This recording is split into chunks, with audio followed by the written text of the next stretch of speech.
This video and its content are the intellectual property of the Punjab Education Foundation. It is intended only for educational and professional training use. Any unauthorized copying, editing, or redistribution of this material is strictly prohibited. Bismillahirrahmanirrahim. Assalamu alaikum. Respected teachers, I'm Adnan Zahir, Master Trainer, Punjab Education Foundation. You are listening the second audio lecture on chapter number 3 of grade 2, and the title of the unit is Let's Plant Trees. In our previous audio lecture we discussed translation and oral communication. We will start this lecture. In this lecture we will cover 3 lectures, lecture number 3, 4 and 5. Reading and comprehension will be the first topic that we are going to discuss here. So reading comprehension is the ability to understand text. ये ऐसी ability होती है जो कि text को समझने में मदद करती है. It means not just recognizing words but also understanding the meanings of the sentences. तो सिर्फ लफ्ज़ों की पहचान ही मकसद नहीं होता रीडिंग एंड कम्प्रीहेंशन का, बल्कि इसमें हमने उसके मीनिंग्स जो होते हैं, जो कन्वे कर रही होती है वो टेक्स्ट, उसको भी अंडरस्टैंड करना होता है. Paragraphs and overall message of the story और आर्टिकल जो भी आप पढ़ रहे हैं उसका ओवरऑल जो मैसेज है उसको हमने अंडरस्टैंड करना होता है. When you comprehend something, you can answer questions about it, summarize it and explain it in your own words. तो ये इसकी जो शर्त ये है कि अंडरस्टैंडिंग इसको हम कहेंगे कि आप जब उसको पढ़ चुके हैं तो फिर आप उसके अंदर से अगर कोई सवाल किया जाता है उस टेक्स्ट में से तो आप उसका जवाब दे सकेंगे, उसको समराइज़ कर सकेंगे और उसको अपने वर्ड्स में एक्सप्लेन भी कर सकेंगे. To practice reading comprehension, we often read short passages and then answer questions about it. जैसे यहाँ पर कुछ एग्जाम्पलरी क्वेश्चंस दिए गए हैं. पहला क्वेश्चन है व्हाट इज़ ग्रैंडफादर डूइंग. तो वो obviously he is planting tree. तो बच्चों को जब आप ये क्वेश्चन करेंगे, ये रिटन टास्क भी हो सकता है, ओरल भी, आप ओरली भी पूछ सकते हैं. तो बच्चे अगर वो अंडरस्टैंड कर चुके हैं टेक्स्ट को तो they will be able to answer your question that he is planting a tree. What is the second step of planting seedling? Second step क्या है? तो steps उस grandfather ने 5 steps बताए थे. तो second step will be to put the seed in the hole जो dig किया है.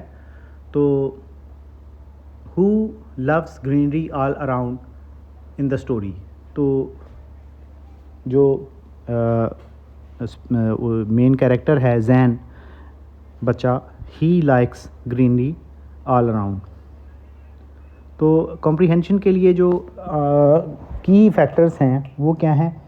Read carefully, identify key information, look for details and infer क्या होता है कि कुछ खुद से उसके बारे में इमेजिन कर लेना, कुछ ऐसी चीज़ फिगर आउट कर लेना जो कि शायद लिखी नहीं हुई लेकिन क्लूज़ उसके मौजूद हों, तो उसको इन्फर करना होता है. Inference is a capacity to predict something of which clues are there, जिसके क्लूज़ मौजूद हों लेकिन क्लियरली ना लिखा हुआ हो, तो उसको इन्फर कर लेना. इन्फ्रेंस इस कैपेसिटी को कहते हैं.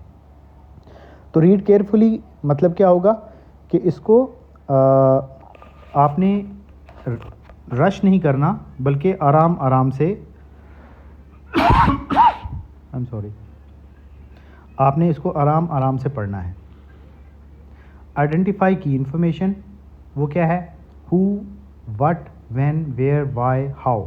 तो ये क्वेश्चन जब आप अपने जहन में रखेंगे तो आपको की इन्फॉर्मेशन मिल जाएगी. लुक फॉर डिटेल्स तो क्या है? स्पेसिफिक एक्शन है, नेम्स हैं, नंबर्स हैं. और ये फिर इन्फ्रेंस हम एक्सप्लेन कर चुके हैं. अच्छा जी, इसका जो नेक्स्ट है पेज नंबर 24 पे ही, उसमें नेमिंग एक्शन डिस्क्राइबिंग वर्ड्स. तो नेमिंग वर्ड्स नाउन्स को कहते हैं, एक्शन वर्ड्स वर्ब्स को कहते हैं, डिस्क्राइबिंग वर्ड्स एडजेक्टिव्स को कहते हैं। तो यहाँ से कुछ पिक आउट किए गए हैं। नेमिंग वर्ड्स हैं school, your, tree. Action words हैं kick, sleep, drink. Describing words हैं फार, सॉफ्ट, टॉल। तो आगे ये कुछ फ़ोटोज़ दी गई हैं और मैच द कॉलम है हाउस, रन, लीव, ट्री। तो ये इजीली बच्चे जो है वो अगर उसकी मीनिंग समझते हैं वर्ड्स के तो वो इसको मैच कर सकेंगे। नेक्स्ट आ जाते हैं हम वोकैबरी बिल्डिंग पे। अच्छा, यहाँ पर साइट वर्ड्स का तज़किरा किया गया है कुछ। Sight words are the words that appear very frequently in written English. तो वो बहुत कॉमनली यूज़ होते हैं। They are often words that children are encouraged to memorize by sight rather than sounding them out phonetically। तो उसको उसके spellings encourage किया जाता है कि उसको देखकर ही याद कर लें कि जैसे वो लिखे हुए हैं। This is because many sight words do not follow typical phonetic rules, कि वो फोनेटिक रूल्स को टिपिकली फॉलो नहीं करते। और they are common, recognising them instantly helps with reading fluency. तो रीडिंग की फ्लुएंसी साइट वर्ड्स के साथ आ जाती है। Knowing sight words by heart allows you to read faster and more smoothly. कुछ एग्जांपल्स हैं साइट वर्ड्स की, जैसे बिग है, the word describes size, went, are, come, think. तो ये कुछ साइट वर्ड्स हैं। अच्छा जी, आगे naming, action and describing words हम डिस्कस कर चुके हैं।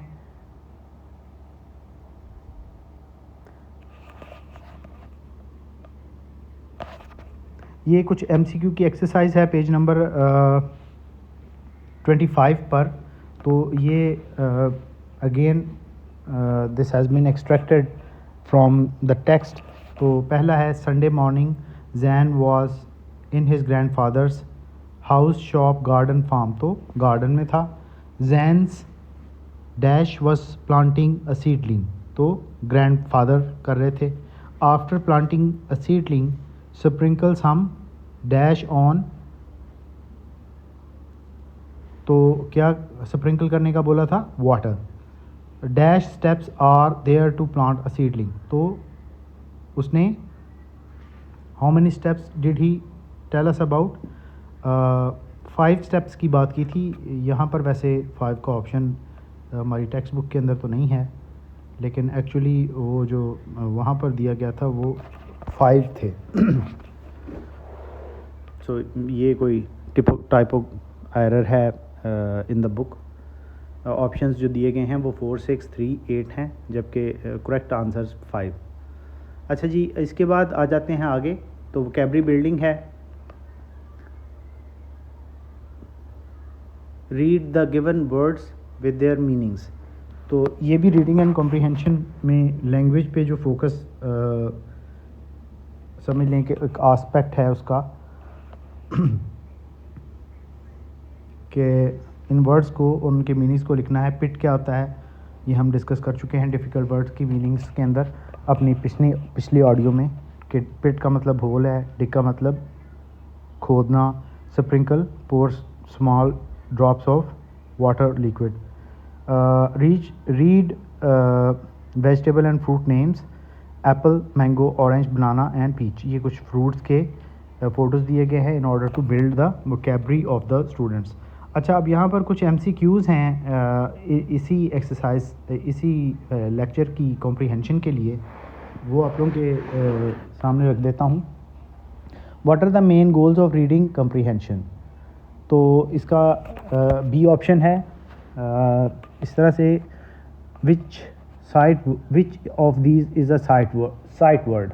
इनमें से साइट वर्ड कौन सा है? तो इसका जो करेक्ट ऑप्शन है वो सी है, are. Next, school is an example of what type of word? School किस तरह का वर्ड है? तो डिस्क्राइबिंग वर्ड है, नेमिंग वर्ड है, साइट वर्ड है, एक्शन वर्ड है। तो ये एक नेमिंग वर्ड है, it's a noun. Which word is an action word, तो इसमें सिंग जो है वो एक एक्शन वर्ड है. What kind of word tell us more about naming words, तो डिस्क्राइबिंग वर्ड जो है ये इसका करेक्ट ऑप्शन है. In the sentence the big cat slept, big is a describing word. Which of these words would you categorise as naming word? Jump blue yard quickly, तो yard इसमें जो है वो एक नेमिंग वर्ड है. Making sentences with sight words helps to improve drawing, reading fluency, math abilities, singing talent, तो reading fluency को improve करता है ये. If a story asks what did the character do, what are you looking for? Naming word, describing word, action word. तो चूँकि उसके वो कर क्या रहा है ये देखना है, तो फिर एक्शन वर्ड को देखेंगे हम. Which is good strategy for reading comprehension? Skipping words, you don't know, reading very quickly without stopping, identifying की इन्फॉर्मेशन. तो कॉम्प्रीहेंशन समझने के लिए तो आपको आइडेंटिफाई करना है की इन्फॉर्मेशन को, तो C option is correct.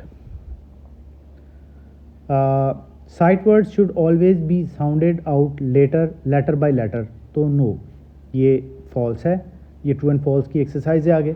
Reading comprehension means that you can explain what you read, तो ये ट्रू है. Run is an example of naming word, no, run जो है ये एक एक्शन वर्ड है. इस तरह से describing word tell us about someone और समथिंग इज डूइंग, तो ये भी रॉन्ग है, फॉल्स है. Soft is a word that describes quality, ये ट्रू है. The word went is an action word, that is true. Tree is naming word, तो ये ट्रू है. Making sentences with new words helps you understand their meaning, तो बिल्कुल ये true है. Tall is a describing word, बिल्कुल ये true है. To answer comprehension questions you don't need to read the whole story, false, हमें पूरी स्टोरी ही पढ़नी पड़ती है. आगे कुछ मैच द कॉलम के क्वेश्चंस हैं, तो ये इसका यहाँ पर आंसर की मौजूद है, यहाँ से आप इसको कंसल्ट कर सकते हैं. With this lecture 3 is concluded. अब हम लेक्चर नंबर 4 की तरफ चलते हैं. तो वोकैबुलरी बिल्डिंग, यहाँ पर हमने देखा कि डिग, पिट, स्प्रिंकल, इनके मीनिंग्स हैं.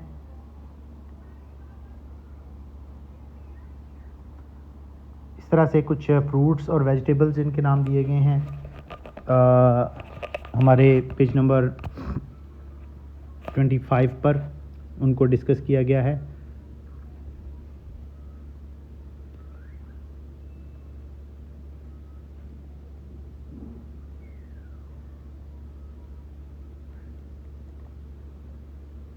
तो इसके बाद पेज नंबर अगर हम 27 पे आते हैं, तो यहाँ पर ग्रामर के हवाले से सिंगुलर और प्लूरल नाउन्स की बात की गई है. तो नाउन्स जो हैं वो क्या हैं? जैसे हम पहले सीख चुके हैं that nouns are naming words, they are name of person, place और थिंग. और इसकी एग्जांपल क्या हैं? Boy, school, dog, table. और सिंगुलर और प्लूरल क्या होता है? सिंगुलर है, it refers to one person, place और एनिमल और thing, it means there is only one of them. और प्लूरल क्या है? Plural noun refers to more than one person, place और एनिमल और thing, it means that they are more than one, two or more. तो हम plurals कैसे बनाते हैं? Most nouns become plural by adding s or e s at the end. जैसे flower को flowers कर दिया, ट्री को trees, boy boys, hero heroes. Noun ending in s, x, ch, sh or z usually add es to form the plurals.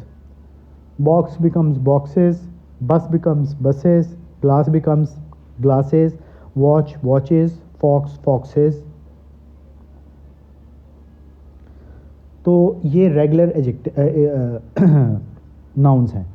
तो irregular nouns जो हैं, some nouns have irregular forms that do not follow the regular rule these need to be memorized. जैसे word को ही change कर देते हैं हम मैन को मैन कर देते हैं, वुमन को वेमेन कर देते हैं, चाइल्ड चिल्ड्रन, माउस माइस, फुट फीट, टूथ टीथ। तो ये इम्पॉर्टेंट इसलिए है कि आपको इसको एज इट इज़ मेमोराइज करना है, याद करना है। ये वो वर्ड्स होंगे जो रेगुलर नहीं हैं। Position of the words, position and place of the words की बात है आगे पेज नंबर 27 पे। तो what are position words? Position words are known as preposition of place. तो prepositions जो हैं उनकी क्या इंपॉर्टेंस है, इसको हम डिस्कस करते हैं। These words tell us where something is located. They show the relationship between noun or pronoun and other words in the sentence, especially indicating its position or location. तो इनका काम क्या है कि ये नाउन या प्रोनाउन की रिलेशनशिप को इस्टेब्लिश करते हैं विद अदर वर्ड्स, स्पेशली उनकी लोकेशन को आइडेंटिफाई करने में हमारी हेल्प करते हैं कि वो किस जगह पर है। कॉमन पोजीशन वर्ड्स जो हैं वो यहाँ पर डिस्कस किए गए हैं पेज नंबर 27 पर। On, in and under. तो ऑन इंडिकेट क्या करता है? Something is directly touching a surface, for example glass is on the table. तो अगर डायरेक्टली किसी सरफेस के ऊपर कोई चीज़ पड़ी हुई है तो उसके लिए हम ऑन यूज़ करेंगे। Under indicate something is directly below और बीनीथ एन अदर ऑब्जेक्ट। तो अगर वो कोई चीज़ किसी चीज़ के नीचे हो तो उसके लिए हम अंडर यूज़ करते हैं। A cat is under the table. In indicates something is inside और सराउंडेड बाय समथिंग एल्स, कि अगर किसी चीज़ के अंदर कुछ मौजूद हो या उसके गिर्द कोई चीज़ चीज़ें पड़ी हुई हों तो हम उसको कहते हैं इन। जैसे कि football is in the box. इस तरह से कुछ और पोजीशन वर्ड्स भी हैं। बिहाइंड है, जो किसी चीज़ के अगर पीछे कोई पड़ा हो, the dog is behind the tree. In front of, तो ये है कि at the forward part of the of something अगर कुछ पड़ा हुआ है। Car is in front of the house. Next to और बिसाइड्स अगर हम करते हैं तो उसके साथ अगर कोई चीज़ पड़ी हो, बाय द साइड ऑफ, जैसे book is next to the lamp. Between, दरमियान में अगर कुछ पड़ा हो। In the space separating two things, the ball is between two chairs. तो ये इंपॉर्टेंट क्यों हैं? They give us clear direction and description, making it easy for others to understand the location and relationship of the objects. तो आगे जो हमारा page number 28 है वहाँ पर फिल इन द ब्लैंक्स में हमने कुछ पोजीशन वर्ड्स पुट करने हैं। They are going to Lahore from Multan. Monkey is sitting in the box. Fish is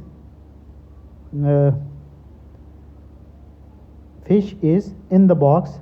monkey is sitting on the box होगा, क्योंकि ये क्लियरली यहाँ पर फोटो में नज़र तो नहीं आ रहा, बट ये ऑन हो सकता है, इन भी हो सकता है क्योंकि वो बॉक्स ओपन है।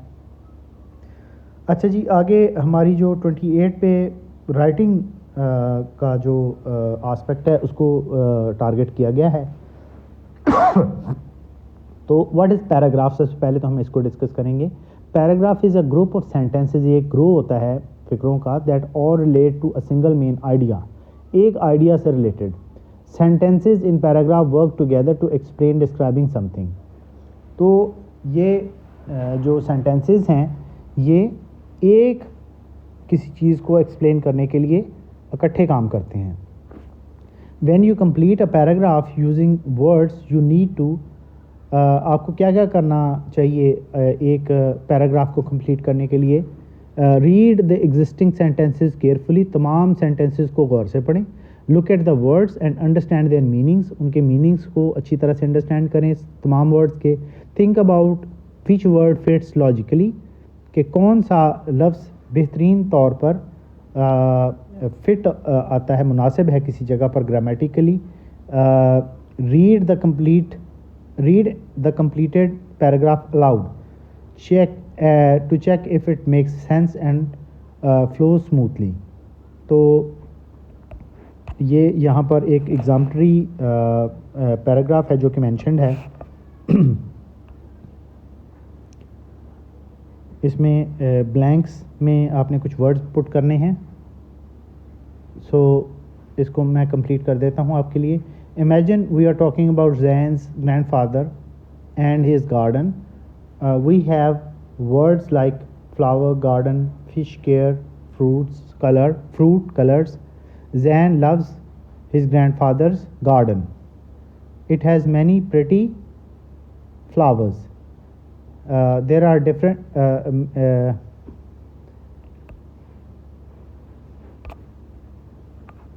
I'm sorry.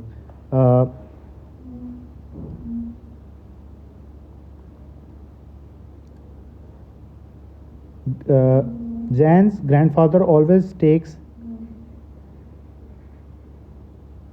care of them. Grandfather also grows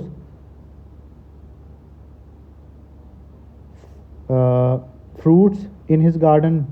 Whenever he visits, Zan brings fruits and vegetables from his garden. तो ये इस तरह से fill in the blank की ये एक एक्टिविटी है। Zan loves his grandfather's garden. It has many pretty flowers. They are of different colors.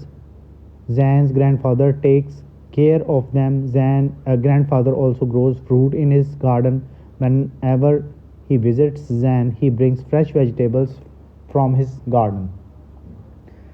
तो क्रिएटिव राइटिंग इस तरह से हम बच्चों को एक टॉपिक दे सकते हैं कि create your own piece of writing on a topic happy morning in your notebook, कि ये एक क्रिएटिव राइटिंग के ऊपर बच्चों ने इन वर्ड्स को यूज़ करके तो एक पैराग्राफ लिखना है। ट्री, प्ले, चिल्ड्रन, अल्लाह, सन, मॉर्निंग। तो क्रिएटिव राइटिंग की एसेंस क्या है? क्रिएटिव राइटिंग होती कैसे है? It is a writing that expresses how your imagination, ideas and feelings.